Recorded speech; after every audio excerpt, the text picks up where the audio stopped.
നമസ്കാരം. Voice of മന്നാർജിയിലേക്ക് സ്വാഗതം. എല്ലാവർക്കും തിരുവോണ ആശംസകൾ. തിരുവോണം ദേശീയ ഉത്സവമായിട്ട് നമ്മൾ കൊണ്ടാടാൻ തുടങ്ങിയിട്ട് നാളുകൾ കുറേയായി. ഓണത്തിൻ്റെ ഏറ്റവും പ്രധാനപ്പെട്ട ഒരു ഹൈലൈറ്റ് എന്ന് പറയുന്നത് ഓണസദ്യയാണ്. എന്നാൽ ഇന്ന് ഇൻസ്റ്റൻറ്റ് ഓണസദ്യയാണ് ഒരു 50% ആളുകളും അത് ഉപയോഗിക്കുന്നത്. തെറ്റായൊരു പ്രവണതയാണ്. നമ്മൾ ഓണസദ്യക്ക് ഓർഡർ ചെയ്ത് കഴിഞ്ഞാൽ അതിനകത്ത് അടങ്ങിയിരിക്കുന്ന വിഭവങ്ങളിൽ എന്തെല്ലാം മാലിന്യവും മായവും ചേർക്കും എന്നുള്ളത് ഈശ്വരന് പോലും അറിയില്ല. അല്പം ഒരു ദിവസം മെനക്കെട്ടാൽ നമുക്ക് ആവശ്യമുള്ള സാധനങ്ങൾ നമ്മുടെ വീട്ടിൽ തന്നെ ഉണ്ടാക്കി കഴിക്കുന്നത് പോലെ സേഫ് മറ്റൊന്നുമില്ല എന്ന് ഈ ഓണദിനത്തിൽ ഞാൻ നിങ്ങളെ ഓർമ്മിപ്പിക്കുകയാണ്. ഞാനങ്ങനെയാണ് ചെയ്യുന്നത്. ഞാനൊരിക്കലും ഇൻസ്റ്റൻറ്റ് ഓണം, ഇൻസ്റ്റൻറ്റ് പായസം, ഇൻസ്റ്റൻറ്റ് സദ്യ ഇതൊന്നും വാങ്ങിക്കാറില്ല. എല്ലാം വീട്ടിൽ തന്നെ തയ്യാറാക്കുകയാണ്. എല്ലാവർക്കും അതിന് കഴിയട്ടെ എന്ന് ആശംസിക്കുന്നു. എങ്കിൽ നിങ്ങൾക്ക് ക്യാൻസർ പോലെയുള്ള മാരക രോഗങ്ങൾ വരാതിരിക്കും. ഇനി ഓണസദ്യ എങ്ങനെയാണ് വിളമ്പേണ്ടതെന്ന് അറിയാൻ വയ്യാത്ത പല ആളുകളും ഇന്നത്തെ ന്യൂ ജനറേഷനിലുണ്ട്. ഓണസദ്യ കഴിക്കുമ്പോൾ അത് ഇലയിട്ട് തന്നെ കഴിക്കണം. വാഴയില വെറ്റിയിട്ട് കഴുകി വൃത്തിയാക്കിയതിന് ശേഷം അത് മുറിച്ച് അതിൻ്റെ മുറിഭാഗം വലത്ത് കൈക്ക് വരത്തക്കവണ്ണം വയ്ക്കണം. എന്നിട്ട് ഇലയുടെ മുകൾ 2 വരിപ്പായിട്ടായിരിക്കുമല്ലോ, മുകളിലും താഴെയും 2 വരിപ്പായിട്ട് ഇല കാണും. അതിൻ്റെ മുകളിൽ ആദ്യം വിളമ്പേണ്ടത് പച്ചടിയാണ്, വലത്തു നിന്ന് ഇടത്തോട്ട്. അത് കഴിഞ്ഞാൽ അവിയൽ, പിന്നെ തോരൻ, പിന്നെ മെഴുക്കുപുരട്ടി തൊട്ട് പുറകിലായിട്ട് പിന്നെ ഇഞ്ചിക്കറി, നാരങ്ങാക്കറി. അതിനിപ്പുറം ഏറ്റവും ഇടത് ഭാഗത്തായിട്ട് അതിൻ്റെ വാലറ്റം ഭാഗം വരുന്ന ഭാഗത്തായിട്ട് നമ്മൾ നേന്ത്രക്ക ഉപ്പേരി, വാഴയ്ക്ക ഉപ്പേരി, ശർക്കര പുരട്ടി മുതലായ സാധനങ്ങൾ വിളമ്പണം.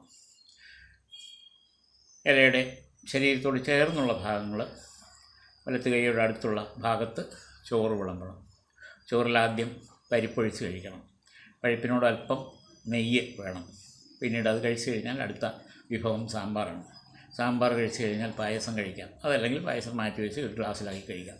അത് കഴിഞ്ഞാൽ പിന്നെ പുളിശ്ശേരിയാണ്, അതായത് മോര് കാച്ചിയത് കഴിഞ്ഞാൽ രസമാണ്. അങ്ങനെയാണ് ചോറ് കഴിക്കേണ്ടത്. എല്ലാം കഴിച്ച് കഴിഞ്ഞാൽ അവസാനം അല്പം പായസത്തിൽ ഒരു പഴവും വിളമ്പി ആ പഴം ഞെരടി പായസം കഴിക്കുക. ഇത് കഴിച്ചതിന് ശേഷം ഈ കഴിച്ച ആഹാരം ദഹിക്കാൻ വേണ്ടിയിട്ട് ഉടനെ പോയിട്ട് ചാടുകയും തുള്ളുകയൊന്നും ചെയ്യേണ്ട. അല്പം വിശ്രമിച്ചതിന് ശേഷം നിങ്ങൾക്ക് ഇഷ്ടമുള്ള കളികളിൽ ഏർപ്പെടാം. ശരീരത്തിന് വ്യായാമമാവും, അകത്ത് കഴിച്ച സാധനങ്ങൾ ദഹിക്കുകയും ചെയ്യും. വെള്ളം കുടിക്കുമ്പോൾ അതിന് ചുക്ക് ചതച്ചിട്ട് ജീരകവും കൊത്തമല്ലിയും കൂടെ വറുത്തിട്ട് വെള്ളം തിളപ്പിച്ച് അത് പകുതി വറ്റിച്ച് അരിച്ചെടുത്ത് കുടിക്കുന്നതായിരിക്കും നല്ലത്. ഈ കോമ്പിനേഷൻ നമുക്ക് ദഹനത്തെ സഹായിക്കും. വയറ്റിൽ ആവശ്യമില്ലാത്ത ഗ്യാസ് കെട്ടിക്കിടക്കുന്നത് ഒഴിവാക്കുകയും ചെയ്യും. അപ്പോൾ നിവൃത്തിയുണ്ടെങ്കിൽ നമ്മുടെ വീട്ടിൽ വെച്ച് തന്നെ ഓണ സാധനങ്ങൾ പ്രിപ്പയർ ചെയ്ത് നമ്മുടെ വീട്ടിൽ തന്നെ ആഹാരം പാകം ചെയ്ത് കഴിക്കാം. അതല്ലെങ്കിൽ അതുപോലെ തന്നെ ഈ പറഞ്ഞ രീതിയിൽ ഓണ വിഭവങ്ങൾ വിളമ്പി കഴിക്കുക. ഈ ആഹാരം കഴിക്കുന്നതിന് മുമ്പായിട്ടൊരു ചടങ്ങുണ്ട് ഹിന്ദുക്കൾക്ക്. ഒരു ചെറിയ നാക്കലയിൽ എന്തൊക്കെയാണ് നമ്മുടെ ആഹാരങ്ങളെന്ന് പിന്നെ ചേർത്ത് കഴിക്കുന്നുവോ അത് ചെറിയ അളവിൽ ഒരു നാക്കലയിൽ വിളമ്പി നമ്മുടെ പൂജാമുറിയിൽ വിളക്ക് കത്തിച്ച് അതിന് മുമ്പിൽ വെച്ചതിന് ശേഷം മാവേലിക്ക് കൊടുക്കുന്നു എന്നുള്ളതാണ് സങ്കല്പം. അതിന് ശേഷം മാത്രമേ ഭക്ഷണം തുടങ്ങാവൂ. കഴിയുമെങ്കിൽ വീട്ടിലുള്ള എല്ലാവരും കൂടെ ഒന്നിച്ചിരുന്ന് ഭക്ഷണം കഴിക്കണം. പിന്നെ ഞാൻ വിഷയം വിട്ടുപോയി. പപ്പടം വറുത്തത് പരിപ്പിനോടൊപ്പം ചേർത്ത് കഴിക്കണം. അത് ഞാൻ ആദ്യം പറയാൻ വിട്ടുപോയതാണ്, ക്ഷമിക്കുക. ഇങ്ങനെയൊന്ന് തയ്യാർ ചെയ്ത് കഴിച്ച് നോക്കിയത്. തൽക്കാലത്തേക്ക് നിങ്ങൾ പുറമേ നിന്ന് വാങ്ങിയതാണെങ്കിലും ഇന്നത്തേക്ക് ഈ ഓണത്തിനത് ശ്രദ്ധിക്കും. പക്ഷേ അടുത്ത ഓണം വരുമ്പോഴേക്കും നിങ്ങൾ തീർച്ചയായിട്ടും വീട്ടിൽ തന്നെ പ്രിപ്പയർ ചെയ്യണം. കാരണം ഈ പായസമൊക്കെ കേടുവരാതിരിക്കാൻ വേണ്ടി അവരതിനകത്ത് ഈ ടിഞ്ചർ ബെൻസോയിൻ എന്ന് പറയുന്ന ബെൻസോയിക് ആസിഡ് ചേർക്കും. അത് കുടലിന് ഹാനികരമാണ്. ഇത് തുടർച്ചയായിട്ട് നമ്മൾ പുറമെ ഹോട്ടലിൽ നിന്ന് ആഹാരം വാങ്ങിക്കഴിച്ചാൽ കുടൽ പുണ്ണ് പിടിക്കാതെ പിന്നീട് ക്യാൻസറായി മാറും. അപ്പോൾ ഇപ്പോഴത്തെ ഒരു മടി സൂക്ഷിച്ചിരിക്കാൻ വേണ്ടിയിട്ട് നമ്മളെ വീട്ടിൽ എല്ലാ സൗകര്യങ്ങളുണ്ടെങ്കിലും ഈ ഹോട്ടലിൽ നിന്ന് വരുത്തുന്ന ആ ഒരു സമ്പ്രദായം നിങ്ങൾ ദയവ് ചെയ്ത് ഒഴിവാക്കണം.